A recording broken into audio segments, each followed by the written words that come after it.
he'll be back sometime halfway through the year. Is that like an MCL or something? No, it was just some, I don't know exactly what it was, but some stuff behind his kneecap. Seemed like he had a pretty strong game on Saturday. He did. I thought it was one of his best games. It was really unfortunate. He played awesome throughout the whole game. That's why he and us were real surprised that he had such a tough injury, but found out after the game, or yesterday morning, and it's a setback, but he's had such a good camp, such a good game. He's in a good spot to bounce back. How did you arrive at the decision to cancel the joint workouts, and was that a hard thing to do for you? It was tough because we like to do it. In the long run, I waited so long to make the decision because of how much we enjoyed doing it, but when we realized we were just doing it because we were enjoying to do it and trying to change the monotony, that really didn't make it worth it. It really wasn't the best thing for our team, which is where we're at injury-wise and stuff, and love doing that stuff and love to go out there, but the risk was too much, outweighed the reward. Is there any chance that you could do that before the Raiders game? No, it's just such a quick turnaround. With us playing on Sunday, having to fly out there and stuff, so we're not going to scrimmage anyone this year. How much, in addition to that, canceling the joint practices, how much do you have to kind of mix around with the schedule, just the practice schedule, to take care of your team at this point? That's kind of what I did today. We really, we have a team in two different spots right now. We had like 23 guys miss practice last Thursday who couldn't play in the game also, and most of them starters and things like that. And when that happens, the 2s and 3s really got to take a heavy load. So today a lot of those guys were sore, but a lot of the other guys hadn't practiced in 5 days. So we just did the ones today to kind of, because they needed it. We took really good care of the guys who were in 2 days ago. Changed it up, going to give them a day off tomorrow. So those guys, the 2s and 3s, can continue to rest. The ones will recover from yesterday. And then we'll get 3 good days in a row on our own that we can kind of control and stuff, not going against another team. And then we'll have a walkthrough and we'll have a game. Talked about how much you value those joint practices in the past. How concerned are you going into the season about, being prepared if you don't have those? No concern. I think I've said I value them more than the preseason games a little bit, but I also value practice more than the games. So there's really no difference in that. We never scrimmaged against teams when I was in Atlanta, never did in Cleveland, never did in Washington. So it's not something that you have to do. We did once in Houston, I believe. I just think it breaks up the monotony of camp, but we can generate that stuff with ourselves. Sometimes it's nice to go get different schemes, but it all changes once the year starts anyways. What did you think of the kickoff return in the game? And have you thought about the idea of maybe just kicking it through the back of the end zone and putting them at the 30? It's only a 5-yard difference from a year ago. It's a hell of an idea. I haven't thought of that. No. We're all talking about that, and it looks like it'll make a lot of sense once the season starts. But this was our first week, us doing it. It was our first week really getting more teams besides the Hall of Fame game and stuff to evaluate it. When you can start there at the 30 and the average starting line's at 29, it doesn't seem like there's that much of a difference or to really go with the risk of it. But also can be an advantage too. We'll see how good our 11 are that we put out there, how our returners are and stuff, whether people will give you the opportunity for it. But it's kind of a wait and see approach. I know how much you love watching special team stuff. Have you spent more time on it because of this than you normally would in training camp? Yes. That especially because it's just something that we haven't seen, and it's something we've got to keep discussing. And just the spacing of it and stuff, I think, seems closer to more of an offensive play than a special teams play. So there are some similarities in that, but, there's so much unknown. So, the special teams guys have been doing this for a long time, and I always believe the key to special teams is just being sound. You always want to win the game on special teams, but the main thing is you don't lose it. And when you're experiencing with new things like this, there's a lot of unknowns, and that's why we all got to be very involved in it. What's Chris Conley's value on special teams, but also at split end without Brandon here? It's been huge. It was huge for us last year. He stepped up, made, whenever we needed him at wideout, he came in and made some big plays. He made some big plays in the Super Bowl at wideout. He made some earlier in the playoffs. And then on special teams, we didn't think he would be a big factor on special teams, but just like everything he does, he's such a pro and figures everything out. He was our best gunner in the Super Bowl, did a hell of a job at that, and wherever we've asked him, he's done a hell of a job for us. What do you like about Robbie Chosen? What's that? What do you like about Robbie Chosen? I've always been a fan of him his whole career. I mean, especially going back to the Jets. I mean, just the speed he's had, the way he plays for a guy who can run so fast. I always thought he played physical, ran his routes very well. When you're a very good go runner, streak runner, but also can run a slant, it's a problem. Love that he has some experience in our offense with just being with Miami last year. And we got him in on a workout last week, and he looked like what we've seen from Chosen in the past. And we're excited to get him on board at this time. You said that Kalia Davis will miss half the season. Is that to suggest that you'll keep him through the cuts and then put him on IRs to keep Yeah, we got to figure all that out. But, I mean, we plan on Kalia being around here, and we plan on him coming back and helping us this year. Is there a chance you'll play the ones in this game now that you're not doing the joint workouts? Yeah, there is a chance. I mean, usually I decide that based off how the joint practices go. There's been times I've told them that we're going to go, and I'm going to use all the ones in these joint practices a ton and not play them in the game. And the practices haven't gone the way I've wanted, and we've ended up playing them. And then sometimes they've gone exactly how we wanted, and we didn't feel the need to play the guys. And I don't really see much different going against ourselves. Well, it's nice for those guys to get a day off tomorrow so we can have 3 really tough practices in a row where we've kind of built up to our mountain, which we say that with the most reps, which will be one of those. So we'll see how those 3 practices go, and we'll make the decision on what we think helps our team and the individuals for the game. You roster rules help with Kalia. I know you could have, I think, 2. Yeah, it does. Yeah, it helps a lot. Not just with him, but usually every year there's a number of guys like that. Approach to a season is so different than it used to be. Having 23 guys out sounds really dire, but if this was 10 years ago, how many of those guys would be practiced? It's a lot more, which usually hurts them longer. So, I mean, I love the way it is.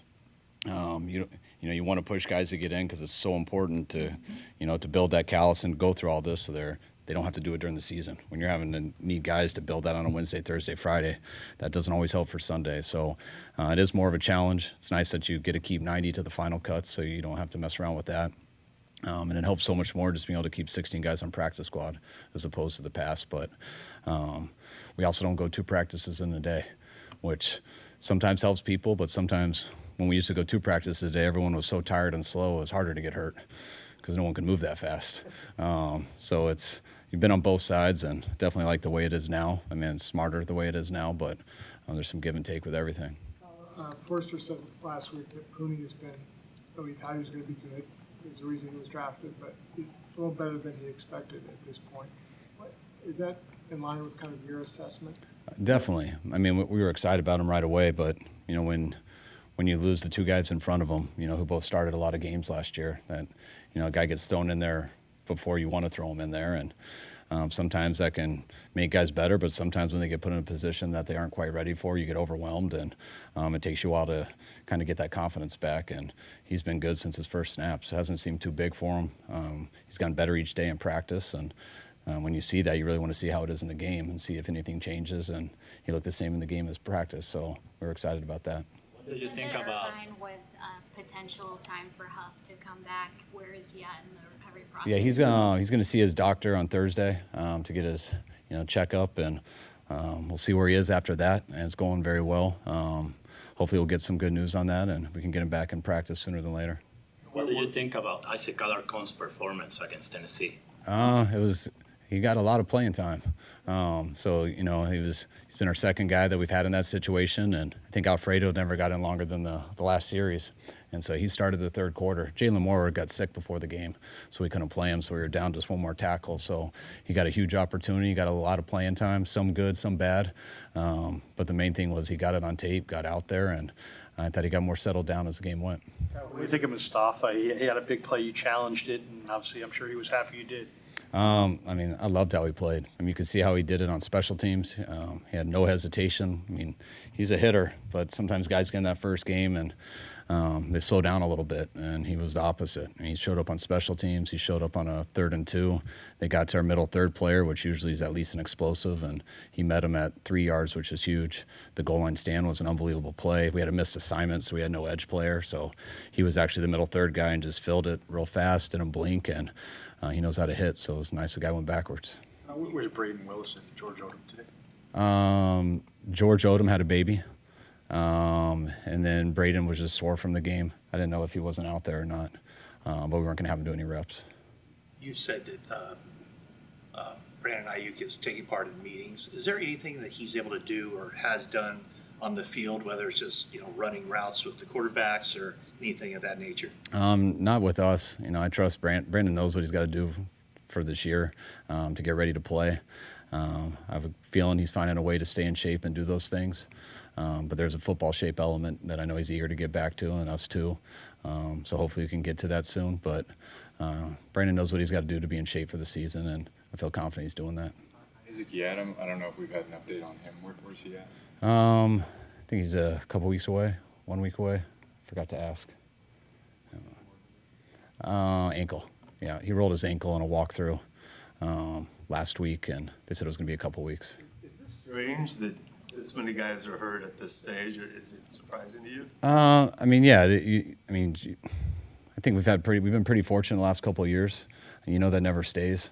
We've definitely been less fortunate this year, so a lot more numbers than we've been used to. But I think the best news about it all, we told you about Ambry and Kalia, which are more serious and longer, but the other guys are, they're anywhere from 10 days to 3 weeks. They're guys that we expect to be ready for the season. It's always tough when you miss training camp, so hopefully we can get them back. But, we've had a lot of nicks and stuff that has made it harder to practice, but you'll take that over a serious injury.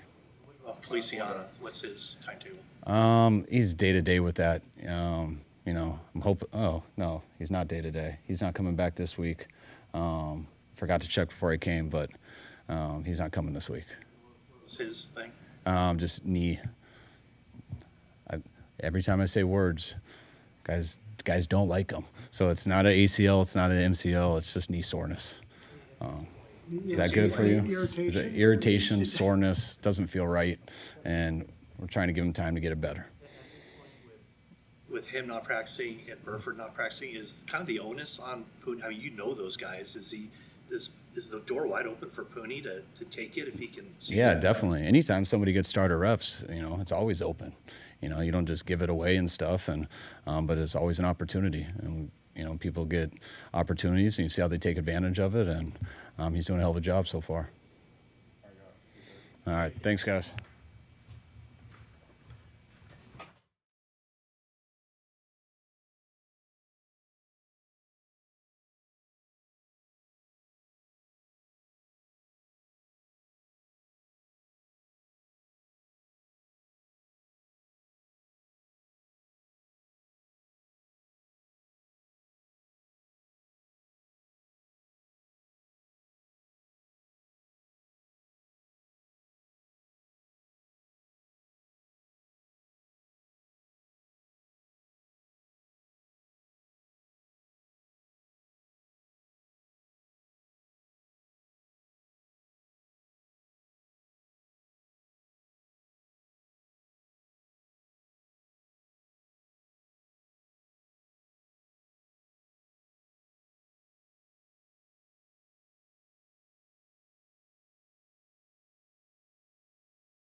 Had a nice play at the end of practice.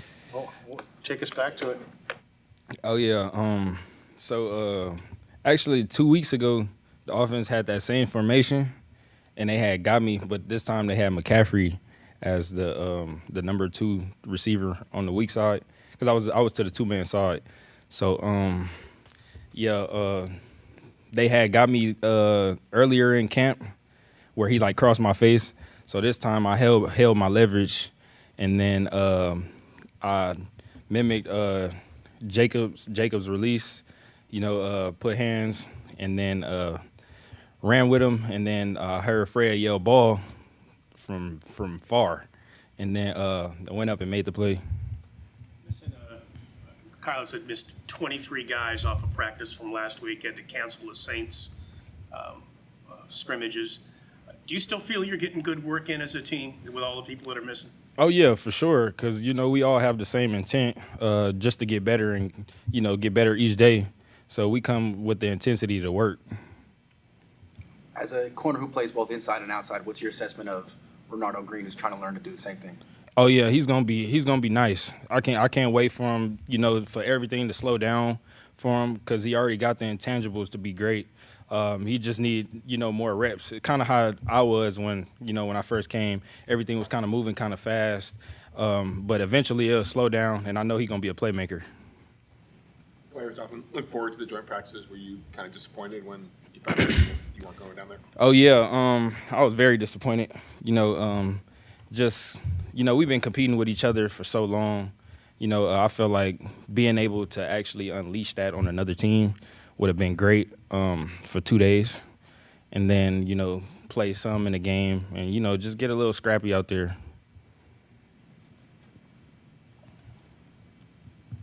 I think it's weird how injured you guys are at this stage. Like he said, Isaac rolled an ankle and walked through. Oh yeah, I mean, stuff kind of happens. That's what kind of happens in the league. We just got to get healthy, and I know once week 1 comes, everybody gonna be ready, and I know the emotion's gonna be high. We're gonna be juiced up, and we're gonna get out and then become 1-0.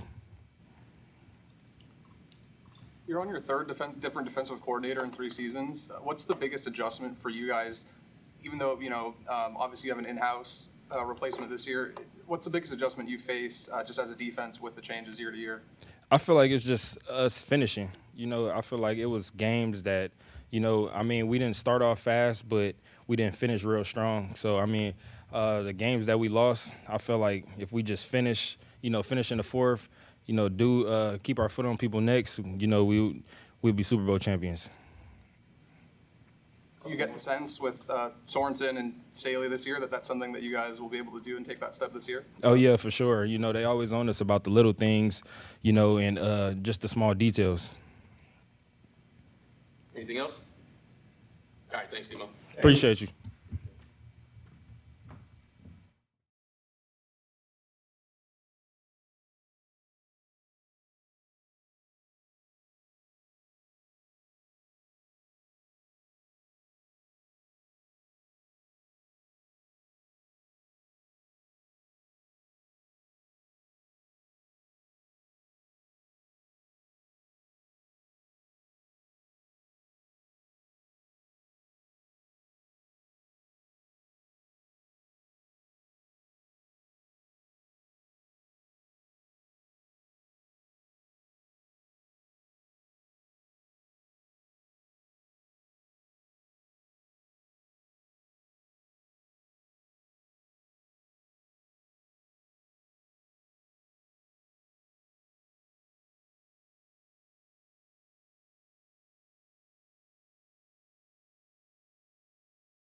How you doing? How has this, I guess, this camp been for you, Chris? You obviously have done a lot on special teams and at split end, so how have you approached it? I mean, we approach really every day the same, attacking it and being available and doing whatever is asked. The last couple years of my career have been a lot of things, played a lot of roles, and I've prided myself in being able to play each of those roles well. I've been asked to do some of those things here, whether it's on teams and on offense, and having that trust from coaches and your teammates is a good thing. And so we're attacking it the same way and trying to be dependable. You're sometimes asked to do roles that much younger players are asked to do, special teams roles and stuff like that. How do you feel about being asked to be a gunner or do other things like that throughout the season? I actually take pride in it now. I think that there's a misconception that certain things on the football field are more valuable than others, and I think that with time and experience, you realize that each of those roles are equally important, and they contribute to your success on Sunday or Monday or Thursday, and ultimately getting where your team wants to go. And so if I can be one of those roles that helps the team, secure a victory, I'm content being that. I'd rather be in one of those spots helping the team win than being helpless on the sideline or at home and just watching. So, Coach, you came out of Georgia with all the measurables, right? 46-inch vert and 4.3 speed. How are you a better player, though, today than you were when you came into the league? I think multiple things. There are so many instances in my career where things went incredibly well and times where things went incredibly wrong, and so many lessons that were learned along the way on good teams, on terrible teams, in locker rooms where guys were locked in and they wanted to see everyone succeed, in locker rooms where people could care less. So I think that wealth of knowledge has made me a better teammate. I think that those experiences on the field have made me a better player. They've made me more decisive. I play a lot faster now than when I did when I was younger. The body's obviously aged, but the mind is much sharper. You've seen George Odom step up in camp. A guy that's kind of a core special teamer throughout his career and get a shot at strong safety or at safety and with the ones and really hold up his end of the bargain. And you're willing to do whatever it takes, but there's still a part of you that says, you put me out at wide receiver for X amount of snaps a game, you're going to get production from me. Of course. I think that any opportunity that you step into, you want to go out there and you want to take and own it. There's no mistake about what the offense is capable of here. And being a part of that, being asked to be a part of that is an honor. And it's something that you don't take lightly. At least I don't, knowing how short and how hard to come by opportunity is in this league. But yeah, I have all the confidence in the world that whatever it is that you ask me to do out there, that we can get it done. And then also just part of the DNA of what it is being a 49er, a lot of that has resonated with the way that I've approached the game my whole career. You're one of 3 or 4 receivers on this team who haven't been injured this summer, a lot of hamstring strains, things like that. Does that surprise you? Do you think that that's a result of just how hard you guys or how fast you guys go in these practices? Yeah, I think that there's a little bit of a learning curve for getting your body in the place that it can approach practice with the same intensity every single day. And that's part of, learning how to be a pro. As a rookie, there's just a different tempo. There's a different speed. The volume is different. The intensity is different. So even if you were to pull back the reps, you're still going to be getting more here than any practice you've ever had in your life because the competition is just better. It's more intense. There's more at stake. There's more eyes. And so all of that stress is cumulative on the body. And so some of those guys have to learn what that means and learn how to get warm and stay loose and be ready. But obviously, you see some of the veteran guys who have been through that. They understand what it takes and they get ready early. Can you talk about what it means to be a 49er? What's different about the culture here compared to maybe some of your other stops in the NFL? It's about ball. it's about ball, and it's about doing what's necessary to win. You know, the details are important here, and I've always been someone who's loved when people harp on detail, and Kyle is one of the most detailed coaches I've been around. You know, I can't really think of many others who are that detailed, and that attention to detail, that attention to intent is integral to putting that helmet on. And he makes no mistake about letting people know, like, hey, you have to earn it. You earn everything here, and everything is about doing things the right way and attacking it. And you know, that's something that I believe in too. Look at the practice last week. Did the practice with apparently 23 guys out, canceled the Saints scrimmages. And so I guess from the outside, maybe it looks a little dire, but the way football is practiced now, as opposed to the way it was maybe, 7, 8 years ago, are things not nearly as bad as they look for you guys? I mean, I think that you obviously want guys to be healthy, and there's a lot of guys who are working through plenty of things, some that we know about, some that we don't. And I think that Kyle's being cautious and looking out for guys, and then also just making an opportunity for people to continue to get work. You know, things are modified this week, but that doesn't mean that we're not going out there to get better. The intent is still there, and sometimes you just have to shift the physicality and really hone in a little bit more mentally, and that's what we're doing. So to us, I don't think that people are panicking. You know, if anything, it's a time to focus in and make things right, because when things don't feel right, that's when it's got to be right. Chris, you had a monster hit in the Super Bowl, and it was, you taking pride in that part of your game now, kickoff coverage and being super physical? Yeah, I think that physicality is something that I've always tried to add and have a part of my game, but just really being effective and being someone who can be counted on in open space, running down the field. Obviously, the kickoff and kickoff return is much different this year. We're still figuring out how that looks and how that we can, how we can be most effective. But whatever game plan we come up, I'm, one of the people first people with my hands up saying, hey, I want in there and I want to be at the point of attack, because I think that it's something that can affect and change games, and I want to be a part of that. All right. Thanks, Chris. No problem.